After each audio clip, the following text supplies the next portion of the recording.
Q কার্ডের মতোই আরো একটা বিষয় আছে যেটা আপনি নিজে থেকে প্র্যাকটিস করতে পারেন, সেটা হচ্ছে পিকচার ডেসক্রিপশন। নাও আইএলটিএস এক্সামে পিকচার ডেসক্রিপশন আসে না, কিন্তু আপনি একা প্র্যাকটিস করার জন্য it's a very good way.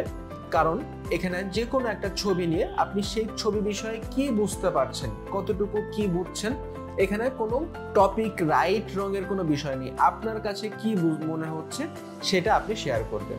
একটা জায়গায় সাপোজ একটা চেয়ার রাখা আছে, তো ওই চেয়ারটা ওই ঘরের মধ্যে রাখা আছে, ওই জিনিসটাই আপনি ব্যাখ্যা করেন যে ওখানে একটা ঘর আছে, ঘরের মধ্যে চেয়ার রাখা আছে, চেয়ারের 4টা পায়া আছে, চেয়ারের কালার এটা, ঘরে অন্য কোনো আসবাবপত্র নেই, ঘরটা কিভাবে সাজানো যায়, এইরকম বিভিন্ন কথা যা আপনার মাথায় আসে, মনে আসে, এটাকে আপনি বলার চেষ্টা করেন। সেম ওয়েতে কিউ কার্ডের মতন আপনি রেকর্ড করবেন। এখানে 2-3 মিনিট যতটুকু পারেন আপনি কথা বলবেন, বলার পরে রেকর্ডিংটা আপনি নিজের কানে শুনবেন, ওখান থেকে ভুলগুলো ফাইন্ড আউট করার চেষ্টা করবেন এবং দরকার হলে ওইটাকে আবার রেকর্ড করবেন যে এই যে ভুলগুলো আমি পাচ্ছি এগুলাকে শুধরিয়ে সেগুলো আমি বলতে পারি কিনা। অর্থাৎ সেকেন্ড টাইম আপনি প্রথমবার যে ভুলগুলো করেছিলেন সেগুলো আপনার সামনেই থাকবে এবং সেই ভুলগুলো থেকে আপনি মেক শিওর করবেন যে সেকেন্ড টাইম আপনি যেন রিপিট না করেন ভুলগুলো। সো এই ছিল ঘরে বসে স্পিকিং প্র্যাকটিসের উপায়। আমি সাজেস্ট করব সবাইকে পার্টনার নিয়ে 1-to-1 কনভারসেশনে বেশি ফোকাস করেন। আর যদি একান্তই আপনার কোনো অপশন না থাকে সেক্ষেত্রে আপনি নিজে নিজে সেলফ প্র্যাকটিসের